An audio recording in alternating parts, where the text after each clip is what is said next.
This is Coyote News. Hello, I'm Molly Spurlick. And I'm Nick Nelson. We'll get to those stories and more. But first, a Category EF2 tornado ripped through southern Sioux Falls last night, causing widespread damage to many homes, businesses, and public places in the city. Preliminary survey results from the National Weather Service show that the tornado had peak winds of 125 miles per hour.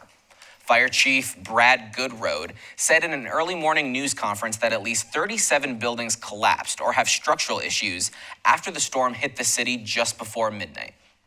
So far, there have been no reports of death and no serious injuries. Among the damaged buildings is the Avera Behavioral Health Center, which had its roof ripped off, and the Avera Heart Hospital. All patients were evacuated and moved away from any danger. Authorities are still urging residents to avoid many areas in the city, especially 41st Street.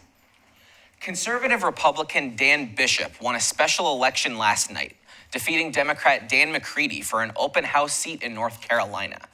The seat had been held by the Republican Party for nearly 6 decades. Bishop is known for sponsoring a North Carolina law dictating which public bathrooms transgender people can use. The result in the district highlighted a rural-urban split between the two parties, with Bishop winning mostly rural areas and McCready taking advantage of a suburban swing.